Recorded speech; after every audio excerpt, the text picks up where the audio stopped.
Assalamualaikum warahmatullahi taala wabarakatuh. Apa khabar anda semua? Doa saya anda sihat walafiat. Ya, saudara CGA, saudara Irfan, begitu juga teman-teman kita yang lain, saudara Zawani ya saudara. Saudara Chef Haji Saleh, saudara Ahmad, saudara Nurmala, saudara Chief Saleh. Waalaikumsalam. Saudara Mu'in Abdul Manap, apa khabar sahabat? Moga sihat walafiat. Saudara Watlah, saudara Mak Effendi, saudara Ifin, begitu juga saudara Ajit Tibira, RBR. Saudara Abdul Rahman Abdullah daripada Johor Bahru, apa khabar sahabat? Terima kasih hadir setiap malam, setiap petang bersama dengan saya. Saudara Jari Yusof, saudara Rahman Arzaina, saudara Muhammad Effendi, saudara Rahimi, saudara Ifin, saudara Naida, Muhammad Razi, apa khabar sahabat? Puan Fatimah, Syarifuddin Budin, begitu juga saudara Muhammad Razi, saudara Mat Semana Jaya, selamat petang semua katanya. Puan Nuraini Adnan dan teman-teman yang lain, saudara Samsudin, saudara Chef Haji Saleh, saudara Li Ibrahim, ya, saudara Mahiyah, saudara Alias. Saudara, hari ini tanggal 30 November, hujung bulan dah saudara. Dah hujung bulan November, kemudian kita akan masuk bulan Disember. Tak lama lagi habislah saudara Hazrin, tahun 2023 kita akan melangkah tahun baru, ya Puan Halimah Musroh. Selamat petang. Namun begitu, saya ingin juga mendapat laporan bagaimana kawasan tempat anda semua. Adakah hujan? Kawasan sekitar kawasan saya ini saudara mendung. Dan ada laporan bahawa hujan akan mula balik, ada yang surut dan sebagainya. Saudara Alias, kita juga saudara Ishak, saudara Zainon, saudara Atur Juro. Badan rasa letih saudara, sebab seminggu lebih saya berada di Kemaman saudara, menyusuri semua kawasan Air Putih, kawasan Kijal, kawasan Cukai, dia ada 4 kawasan tu saudara. Letih, memang letih, tapi begitulah. Sebab harapan saya untuk sentiasa memberi laporan dan pencerahan kepada warga yang berkesempatan bersama dengan saya. Mungkin laporan saya itu kurang memuaskan, saya mohon kemaafan. Saudara Hazrin dari Kemasik, saya dah sampai dah. Saudara Abdul Hamid dari Kuantan, cuaca mendung katanya. Saudara Abdullah Majid, terima kasih saudara. Begitu juga saudara Isa Cik Rikui, dia rahmat. Petang-petang ini nampak gayanya Atuk Ma'el lah. Saya cuma minum air saja, perbanyakkan air. Sebab saya mendapat perkabaran bahawa virus tersebut sudah mula merebak musim hujan ini.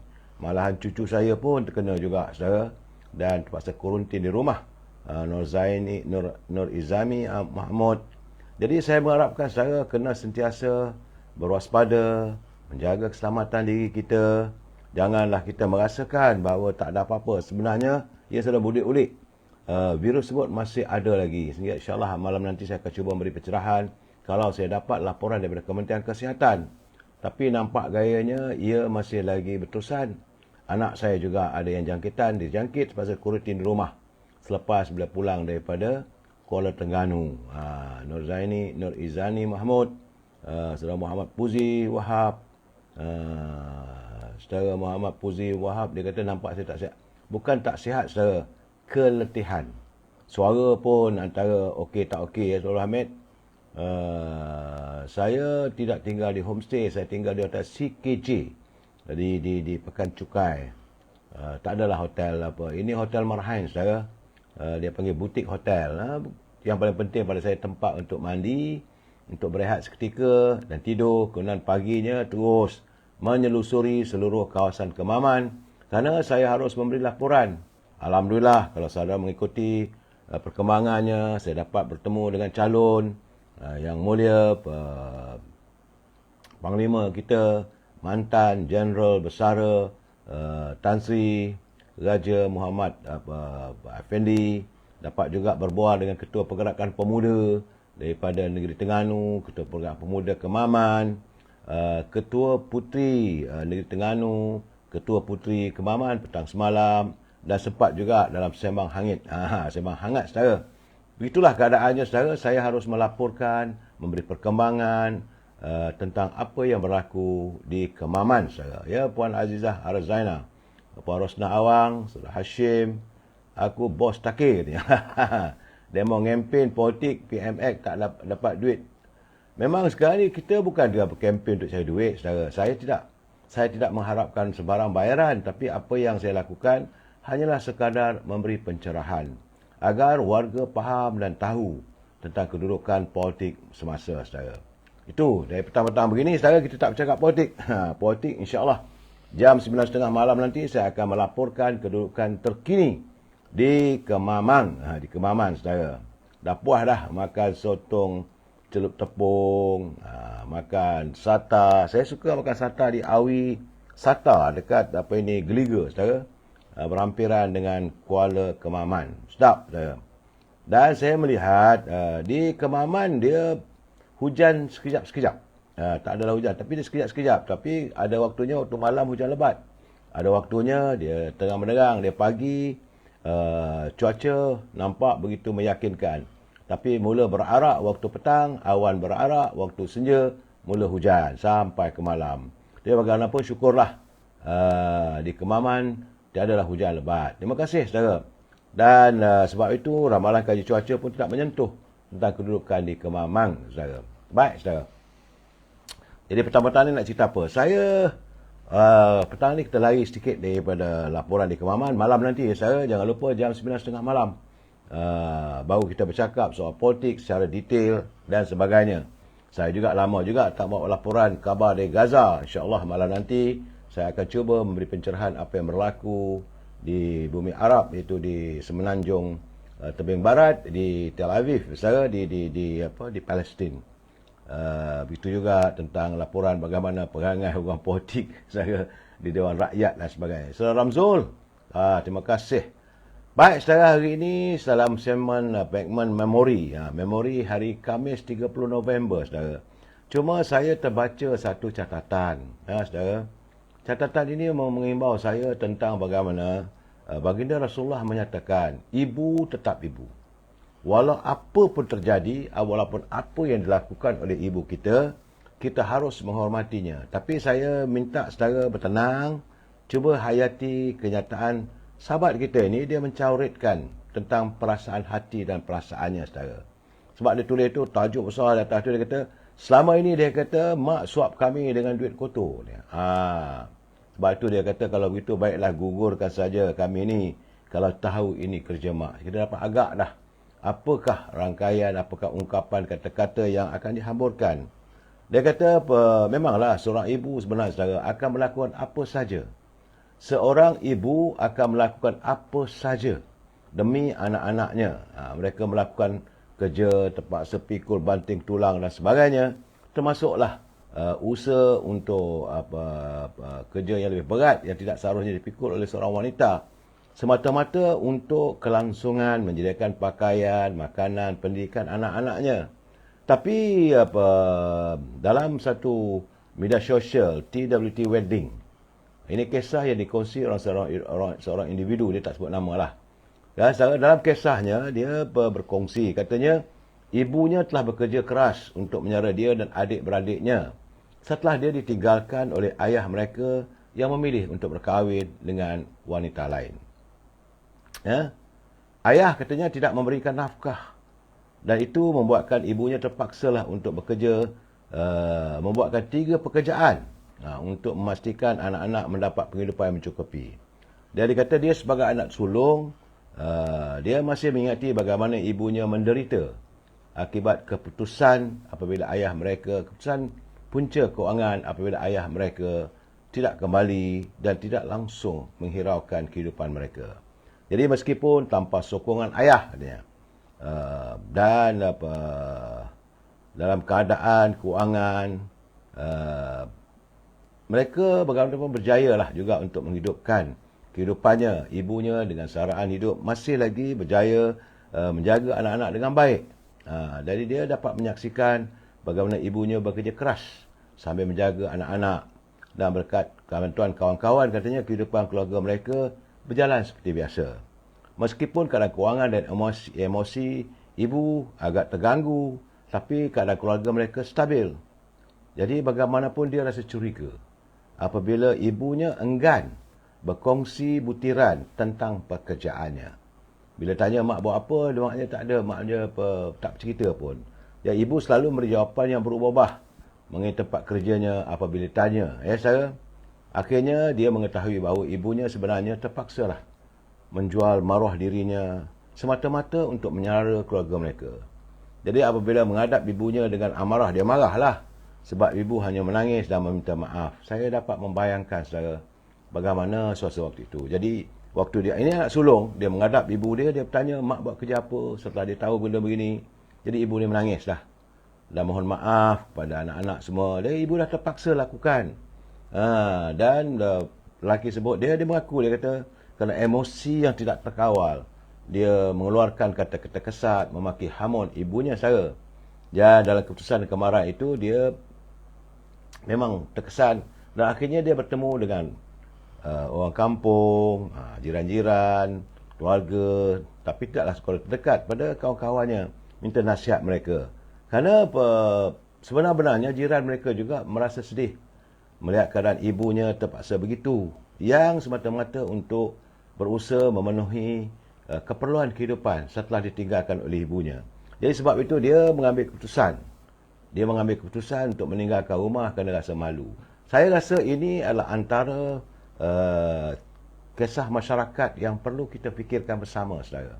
Saya rasa sebagai anak sulung, kalau dia dah tahu ibunya terpaksa menjual maruah dirinya, sewajarnya dia boleh cakap, kata, mak, sudah-sudahlah.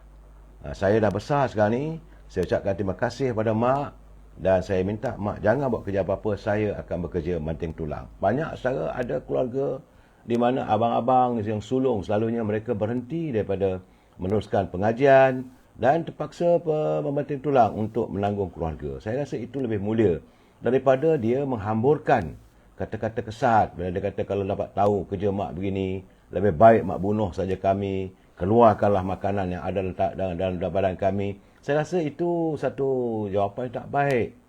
Ibu kita buat macam mana pun, dia dalam keadaan terdesak, dia tidak punya pilihan. Cuma saya nak berpesan pada warga wanita, janganlah sampai kejadian ini terjebak pada anda. Cusalah kerja lain. Saya rasa dalam dunia tanpa sepadan hari ini, banyak bidang-bidang kerja yang lain boleh dilakukan. Tetapi saya agak terkesan, saudara, bila anak itu, bila dia sedar, baru dia rasa malu. Malu yang amat sangat. Dan ibunya pun sedar. Bukan dia tak sedar. Sebab itu dia menangis, esak-esak. Bila anak yang sulung bertanya di hadapan anak-anak yang lain. Dan memanglah, maruahnya sudah lama tergadai. Dan waktu itu bila dimaki oleh anaknya, saya merasakan tindakan beliau menghamun ibunya satu tindakan tak betul. Dia sepatutnya berusaha untuk memujuk ibunya berhenti dari meneruskan kerjaya sedemikian yang menjual maruah diri. Kita tahu bahawa semata-mata untuk mencari ataupun memenuhi tuntutan kehidupan. Yang bersalah bapanya kerana meninggalkan ibunya untuk berkahwin dengan orang lain tanpa memberi sara hidup. Saya rasa itu seharusnya menjadi pengajaran lah pada para suami kalau anda berhasrat untuk berpoligami. Poligami itu bukan hanya meninggalkan segala beban kepada isteri. Anda juga harus memikul beban. Itu keadaannya. Saya melihat cerita ini agak terkesan pada saya. Sebenarnya saya juga adalah pernah, Allahyarhamah ibu saya tinggal sendirian, terkotang-kanting. Kerana ayah saya dia berkahwin, dia tinggal di Kedah. Saya dengan ibu saya tinggal di Perak. Dan tapi bagaimanapun saya bersyukur sebab itu saya memuja ibu saya lebih daripada orang lain, saudara. Sebab dia sanggup pagi-pagi, subuh-subuh, saudara. Subuh-subuh jam 4 pagi, 5 pagi dia akan, saya katalah, subuh-subuh dah menyembah pokok getah, saudara. Menuri getah. Saya adalah anak yang waktu kecil, waktu itu saya ingat saya dalam darjah 3, darjah 4 terpaksa menemani ibu saya. Kerana maklum sajalah, kalau di kampung, usia ibu saya ketika itu dalam 35 tahun, bimbang kalau ada diganggu ataupun takut ada binatang buas dalam kebun getah. Jadi saya menemani. Sebab itu saya ingat lagi, saudara, bawa tikar plastik tu. Bukan tikar, plastik betul. Bawa plastik. Jadi ibu saya akan duduk berehat, lelah Kena jalan kaki lebih kurang 5 kilometer ke kebun getah. Sampai di kebun getah, bentang tikar tu, saya cakap kat mak saya, "Mak, saya tidur sekejap ya." Tidurlah. Saya tidur berbantalkan banir getah, saudara. Banir tu, akar getah tu tidur lelap. Jadi ibu saya akan mula menulis. Pokok getah ni, saudara, dia barisannya berjurai. Jurai satu, jurai kedua, jurai ketiga. Masuk jurai keempat, dia akan panggil saya. Mak dah masuk dah yang jurai keempat. Saya pun bergegas. Ambil tikar getah. Pergi ke jurai yang kelima. Bentang lagi. Cari tempat yang elok. Landing lah, saudara. Dalam pukul 5.30 subuh. 6 subuh, saudara. Sebelum menunggu, kadang-kadang bila dengar bunyi burung tukang. Ketung, tang, tung, tang. Tahulah hari nak, dini hari akan muncul. Jadi, apabila sampai sinar ini mentari tak keluar lagi, saya fajar, bila nampak suara fajar barulah pergi ke perigi yang ada dalam kebun getah tersebut. Ambil ini arang yang ditumbuk, saya. Saya dayang Cuk Anis ya. Ditumbuk kayu arang, jadikan itu sebagai kusuk gigi. Mandi di perigi, sejuknya Tuhan saja tahu, maklum saya lah, perigi kebun getah. Dah siap pakaian, kopi, kadang-kadang ada ubi rebus, kadang-kadang ada pisang rebus. Terima kasih Dayang atas kiriman Dayang Cuk Anis, sekuntum mawar merah untuk saya. Dan saya pun dah siap pakaian bila agak sekitar dalam pukul 7 begitulah saya. Ayam dah berkokok, mentari dah mula muncul. Saya cakap, "Mak, saya nak pergi sekolah." Ibu saya akan cakap, "Belajar baik-baik nak." Saya pun ambil beg tu pergi sekolah. Habis balik dari sekolah, terus pergi ke tempat mesin getah. Kadang-kadang kalau sempat saya pergi ke kebun untuk membantu ibu saya mengangkat 2 baldi getah. Berat, saudara. Jadi walaupun ayah saya tiada, saudara, menyara kehidupan kami, tapi ibu saya akan berusaha saban hari menyembah pokok getah. Kalau musim hujan, kalau musim daun luruh, kebun getah ni, saudara, kalau musim daun gugur, daun-daun berguguran, getah tak ada, tak banyak dia punya pesusunya. Jadi ibu akan berusaha, saudara, untuk menganyam atap, menganyam raga daripada buat dari bertam untuk dijual sebagai tempat sembahyang. Satu raga, saudara, 3 sen, bukan mahal manapun. Kemudian dah habis begitu, barulah petang-petang senja-senja ibu balik masak, bukan masak nasi, saya masak kanji. Sebab itu saya katakan, saudara, saya mengalami kehidupan pasca kemerdekaan yang penuh dengan kesusahan. Sebab itu, walaupun badan saya letih, daripada kemaman apa semua, tak terasa sangat. Saya kata, tak sebagaimana letih ibu saya yang tidak pernah. Orang kata tak kering tangan lah, saudara. Kalau bahasa orang Perak, dia kata, tak kering bulu lah. Bekerja dan bekerja. Habis potong getah, kalau tak ada potong getah, kalau musim monsun, musim hujan, musim daun luruh, daun gugur, dia menganyam sarung. Ada kalanya sarung cepedak. Sarung cepedak tu dibuat daripada bertam. Daun-daun bergetam tu dia anyam macam raga tu dan disulam pada pokok buah-buah cempedak. Kalau dapat 10 biji, 3 biji, 3 butir buah cepedak itu untuk ibu saya. Yang lain tu tuan pokok punya. Begitulah keadaan saya. Kadang-kadang bila sampai musim cepedak, dapatlah dalam 30 biji. Bawa balik ke rumah, peram dulu. Bila dah masak, kaya basikal saya. Round satu kampung, cepedak. Sebiji 20 sen, saudara. Aduhai. Kalau saya mengenangkan masa silam saya itu, memang bagai masa terasa mau menitiskan air mata. Tapi, saudara, kepedihan masa silam adalah nostalgia untuk dikenang. Itu gambarannya je bila saya membaca tatapan anak muda tadi tu, dia marah dengan ibunya. Sepatutnya dia menggalakkan ibunya bekerja yang lain. Ibu saya pernah jadi ayama. Saya duduk bekerja di rumah Tuan Brown, orang putih. Tukang masak, saya. Sebab itu dulu-dulu saya ingat lagi. Tapi tak lama lah. Saya ingat dia kerja lebih kurang 4-5 bulan. Selepas itu mungkin gamaknya, maklum sajalah Tuan Brown, orang putih, makanan macam-macam. Jadi ibu merasakan tangan tu tak suci, tak bersih. Sebab itu bila dia bersalam dengan orang, kalau orang datang ke rumah, dia pun ambil selendang, saya. Minta maaf ya, saya tak tahulah tangan saya ni suci tak suci, bersih tak bersih. Itu keadaan saya. Jadi ibu tadi memanglah dia menjual maruah dia demi anak-anak. Mungkin dia tak dapat berfikiran. Tapi sepatutnya sebagai anak, dia tak boleh nak marah. Kerana dalam ibunya sudah terdesak, tak ada jalan lain. Seharusnya bimbing balik ibunya ke jalan untuk kembali ke jalan yang diradai, dan dia sendiri dah besar. Kalau tidak, takkan dia boleh menulis, mencatatkan. Dia ada 4-5 adik-beradik. Dia anak yang sulung. Tak boleh marah. Ini dia maki mak dia. Kalau saya tahu mak begini keadaannya, bagi kami makan dengan duit hasil yang haram begini, lebih baik mak bunuh saja kami. Saya ingat itu bukan cara dia, saudara. Ibu, sebab itu baginda Rasulullah SAW menyatakan, walaupun seibumu sehina-hina wanita pelacur pun, tidak boleh kamu hina. Cuma kita bimbing. Saya teringat macam mana arwah ibu saya. Sebab itu, saudara, bagi saya, wanita yang paling ratu hati saya lah, saudara. Saya tidak akan ada ratu hati yang lain selain daripada ibu saya. Sebab itu kalau orang bercakap pasal ibu saya cepat agak sensitif. Kalau orang bercerita pasal ibu, saya akan jadi sensitif. Saudara Abdullah Musa, apa hal ni? Apa cerita saya nak marah? Apa halnya? Saya bercerita zaman silam. Saudara ni nak ajak politik, saya tak mahu. Saya tahulah, Abdullah Musa ni dia anti saya lah. Sebab dia masuk je, mula masuk. Apa hal kau? Apa benda nak marah saya? Kenapa? Saya bercerita benda ini. Kalau anda tak minat mendengar cerita ni, apa caranya, saudara? Tak apalah. Saudara tiba-tiba nak marah saya. Saya tahu ada mereka yang benci bila saya buat siaran begini. Ada orang suka, ada orang tak suka. Terpulanglah. Saya cuma mencerita benda ini, mengajak, membimbing teman-teman, supaya kalaulah ada jiran-jiran atau anak-anak yang bertanya, ya saudara bantai busuk dia, teruskanlah nak dengar. So, itu gambarannya, saudara. Yang saya selalu membimbing teman-teman bila kita menghadapi masalah kehidupan. Kita jangan ingat, saudara, kita senang saja. Jangan kita ingat sentiasa hidup kita ini mempunyai wang ringgit. Jangan, saudara.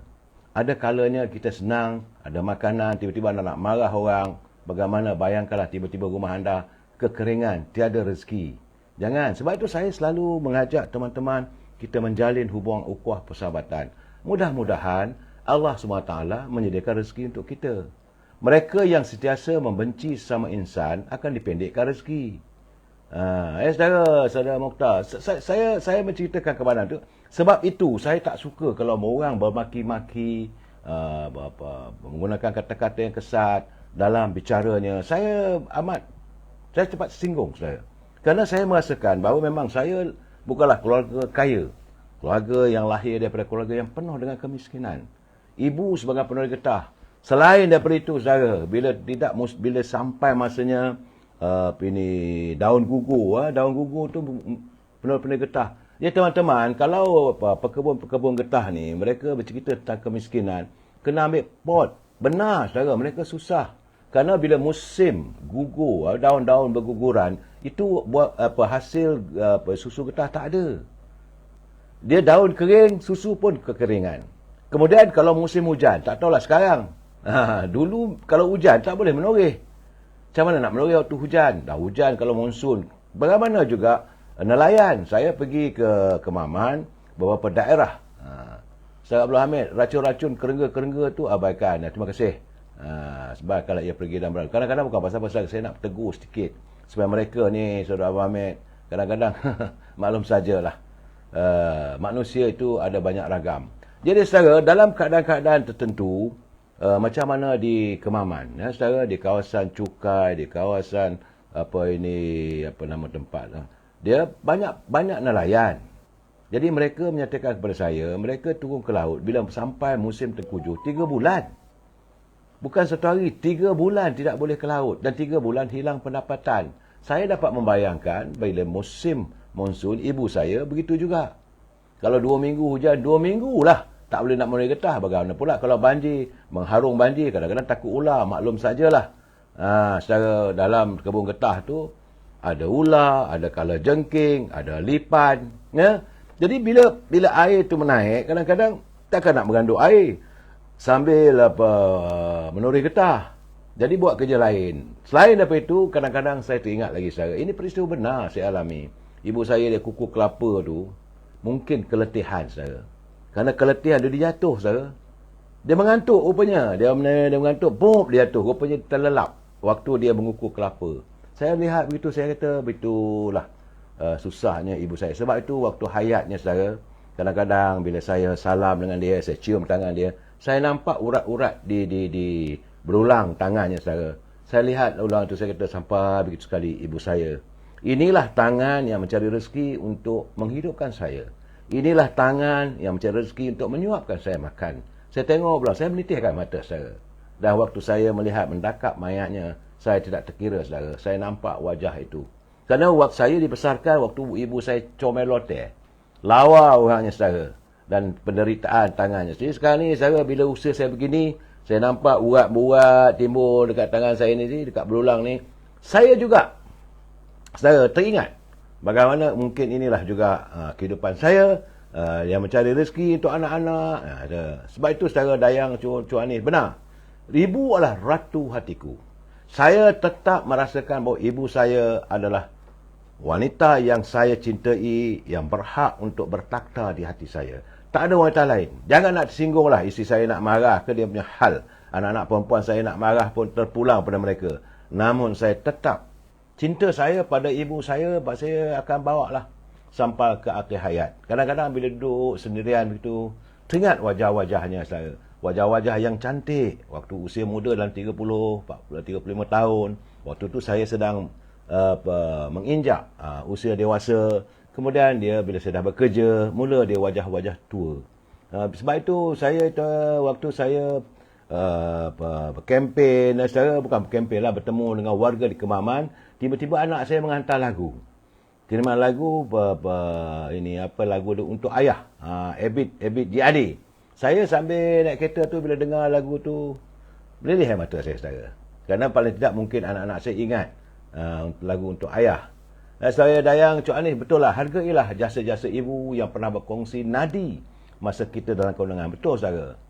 Saudara Abdul Hamid, keluarga saya penuh getah juga, betul. Kalau saudara keluarga saudara penuh getah, kita mesti ingat saudara, cuka getah tu paling penting tu. Dia tak besar tak banyak mana dalam botol. Kadang-kadang bila tumpah kena dekat tangan, kadang-kadang boleh melupas kulit. Cuka getah itu tuang pada selepas getah itu ditapis dan diletakkan dalam tong-tong. Saudara, dulu dengan sekarang, getah bukan agak berbeza. Sekarang ni saya lihat, penoreh-penoreh getah, dia ambil getah dalam pot tu. Saudara, bila menuai hasilnya, terus ambil, tak ada buat apa pun. Masuk dalam tong, lepas tu sampai dekat simpanan store, dia simpan. Kemudian seminggu sekali, mungkin lori datang angkut. Tak ada nak dikeringkan dan sebagainya. Hanya semata-mata susu yang telah dibekukan. Berbeza saudara amatan, isteri boleh dicari tapi ibu tiada ganti. Benar saudara amatan. Berpuluh lah boleh tapi not the mother. Jadi saya bercerita tentang penuh getah ni saudara. Bila kita getah ni dibawa ke tempat mesin getah putih, kemudian dia akan larutkan dengan dia punya cuka getah. Dia tak boleh dibiar begitu, tak boleh tuang begitu saja. Dilarutkan getah sampailah dia beku. Selepas getah tu beku daripada dalam tong seempat segi tu saudara, tong petak tu dipunggah keluar, baru dia ambil dia punya besi, ya saudara Brahman. Besi tu bulat-bulat nak lanyai-lanyaikan supaya getah senang untuk masuk mesin. Kemudian barulah masuk mesin. Bila kita mesin getah, untuk mesin pertama tu seronok saudara, laju je. Sebab tak ada bunga-bunga. Itu laju je masuk pun. Kemudian turunkan lagi, dia kemaskan lagi dia punya gigi dia tu untuk dirapatkan. Lagi nipiskan getah tu. Pun okey lagi. Tapi yang paling seksanya saudara, apabila sampai ke peringkat mesin bunga, pindah ke mesin lagi tu ada bunga dia tu. Saudara. Sebab dia dah nipis dah tu. Bila mesin bunga, yang paling seksanya tu, dia akan diletakkan dengan satu keping tin. Cop. Cop mohon getah tu. Kalau cop mohon tu KS ke, SK ke, L ke, apa ke, nak masuk tu saudara, berdaeh saudara. Waktu kecil-kecil. Akhirnya dapatlah sekeping getah yang siap dengan lakaran-lakarannya saudara. Ada bunga-bunga getah saudara. Kemudian bawa balik getah tu dijemur. Selepas dijemur, dikering apa semua tu, kemudian ditunggulah saudara Mizi. Takkan Mizi lupa cerita di kebun getah, menurut getah ni. Selepas dijemur sampai dia kering, dalam 5 hari baru bawa kedai getah dijual. Yang tak seronok saudara, bila jual getah ni saudara, dia ada potongan. Dah kering dah tu saudara. Tapi Cina tu kata, ini potong 25%. Ni basah. Itulah susahnya warga Penuri Getah saudara. Saat petang saudara Norali. Saudara Syahid Nur pakai kasut lengging Penuri Getah. Saudara Syahid Nur dia ikut pakai kasut lengging. Penuri Getah ikut atuk. Zaman saya tak ada pun saudara. Kalau terpijak kaca tembuslah gamaknya. Kalau ada pun kasut sekolah lah kita pakai kasut saudara. Mizi apa khabar? Dan mandi, itulah mandi air perigi di dalam kebun getah sejuk saudara. Gosok gigi tak ada Colgate, tak ada saudara, tak ada bulu gigi. Arang tu ditumbuk. Tumbuk halus-halus dah, kemudian lepas kita ayak simpan dalam botol. Bila nak mandi pagi-pagi tu ambil tu colik kat gigi, gosoklah saudara. Mengharapkan gigi itu bersih. Saudara Muhammad Daud, samalah kita. Begitu keadaan saudara. Dan hari ini anak-anak berbeza. Mereka bangun saja, ada kuih atas meja. Kita tak ada saudara. Kalau musim pisang, maka pisang rebus lah. Kalau musim ubi rebus lah. Kalau ada rezeki, mak kita buatlah lempeng ubi ke ataupun lempeng tepung. Itulah makanan paling enak. Jadi sekarang ni anak-anak berbeza. Kita dulu, itu sebab itu saya kadang-kadang bercerita. Saya pergi ke Kemaman baru ni bercerita. Dan warga di Felda, salah satu Felda bisa cerita ini, mereka mengakui Puan Rusni Kurengot, mereka kata benarlah apa cerita betul tu, dia kata. Sebab saya mengalami, kalau saya tak masuk Felda, mungkin saya pun begitulah keadaannya. Ada satu tu dia kata saya asal dari keluarga nelayan. Kalau saya tak menyertai menjadi peneroka Felda, dah tua pun pakcik tu. Lepas dia semayang kat masjid, saya ajak minum kopi dekat satu kedai warung tu. Dia kata betul, dia kata. Kalaulah saya tak masuk menjadi peneroka Felda, saya juga macam mana yang diceritakan. Sebab dia kata saya dulu adalah nelayan. Nelayan bila datang musim terkujur, maka tak ada pendapatan. Sebab itu dia kata dia amat bersyukur pada kerajaan yang memberi kesempatan untuk dia bekerja sebab menjadi peneroka Felda. Saudara Mokhtar Ma'ruf, dia kata lempeng sagu sedap. Memanglah kalau dapat saudara. Tak mungkin, saya rasa setahun dapatlah bulan puasa je dapat makan lempeng sagu saudara. Mokhtar Ma'ruf, lempeng sagu tu bulan puasa je. Bukan senang sebab harga sagu pun mahal juga.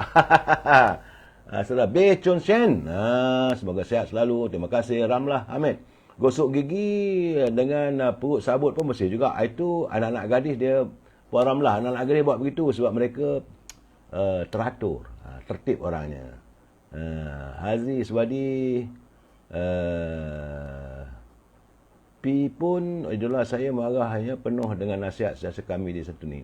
Benar saudara, ibu kita, mana ibu yang tak sayang ke anak-anak? Ibu sanggup bergadang nyawa saudara. Tapi kita bila kita membesar, kadang-kadang kita boleh bersikap tidak menghormatinya. Cakap ibu, kita pangkah, mentang-mentang kita keluar dari universiti. Tak betul tu mak, saya cukup takut untuk mengulang perkataan. Mak, tak betul tu, tak ada.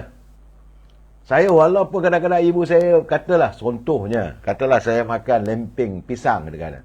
Okey? Saya tengah makan ni lempeng pisang. Mak saya kata, ini lempeng ubi ni. Saya kata, iyalah mak. Saya tak kata tak betul tu mak. Saya iya saja. Saya dengan ibu saya tak pernah. Saya kata no dan tidak kata tak betul. Sebab saya tahu. Sebab itu saya selalu pesan pada anak saya, your mother is always right. Jangan cuba-cuba nak memangkah ataupun nak menyanggah. Saudara Mustafa Muhammad, saya anak petani, pernah ke Bendang. Alhamdulillah, saudara Mustafa, kalau saudara anak petani, tentulah saudara tak ada masalah untuk mendapatkan beras. Tapi kedua ibu bapa anda mestilah berperang dengan pacat dan lintah. Betul tak? Pacat dan lintah waktu nak menyemai padi itu, mereka tak ada pun rasa jijik, tak pernah rasa kotor, bermain dengan lumpur.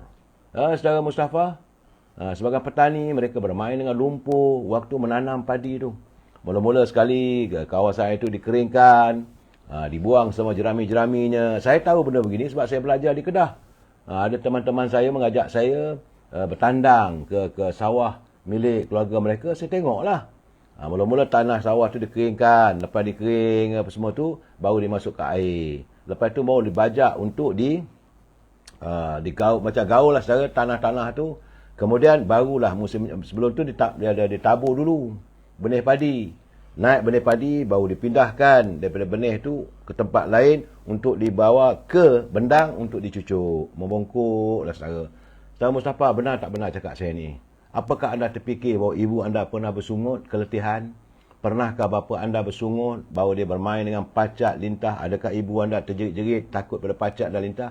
Tak ada. Habis susai, dah cantik jalur padi tu, beratur satu.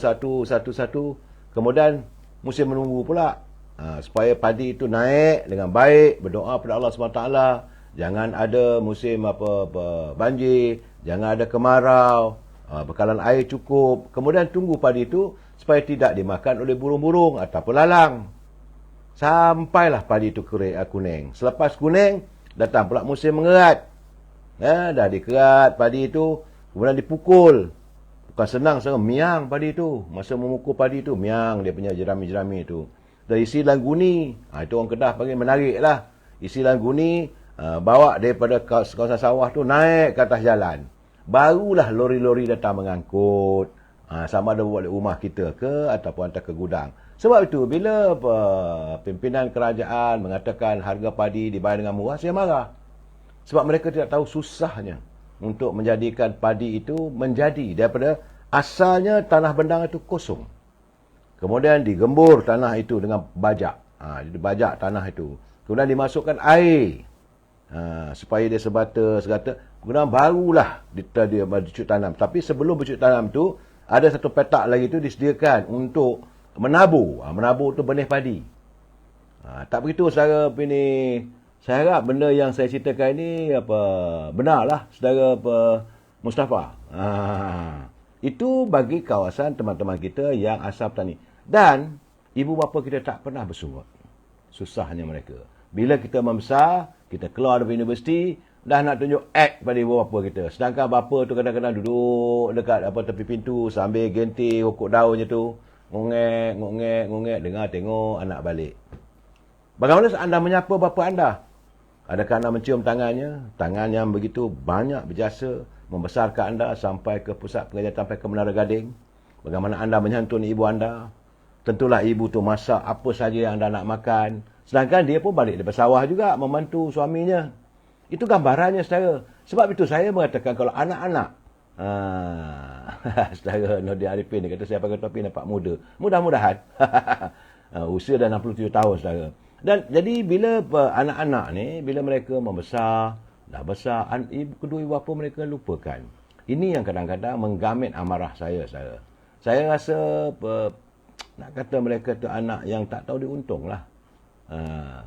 Saudara Ramlah Hamid, dia kata, bila di sekolah, buat bola dengan getah segerap, main dengan kawan-kawan. Itu bila kita bermain antara permainan anak-anak kecil waktu pasca kemerdekaan dulu saya.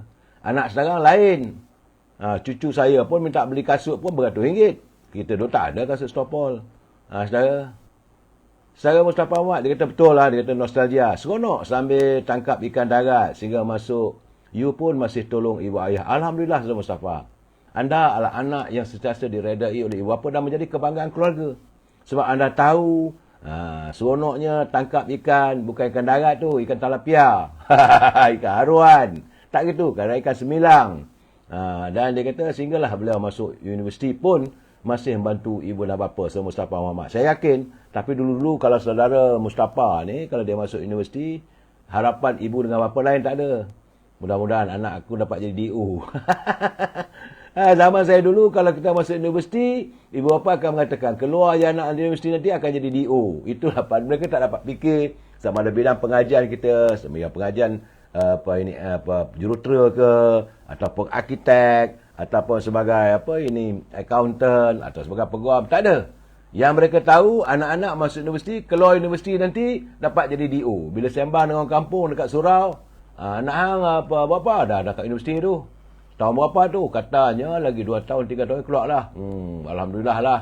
Anak hang tu akan jadi DO lah. Itu saja, saudara.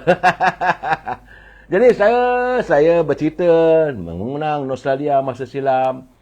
Matlamat saya satu, saudara. Pertama-tama sekali, bila saya membaca tulisan itu tadi, ingatlah, saudara. Ibu tetap ibu, dia seharusnya kekal menjadi ratu hati kita. Semoga anda tenang petang-petang begini. Bagi mereka yang masih berkesempatan makan ataupun menjamu selera daripada kuih-kuih yang dibuat oleh ibu anda ataupun isteri anda, enjoy lah. Ya, nikmatilah kehidupan yang santai ini. Moga kita sentiasa dalam rahmah ilahi. Sekian saya. Wabillahi taufiq wal hidayah. Assalamualaikum warahmatullahi taala wabarakatuh. Selamat petang. Terima kasih.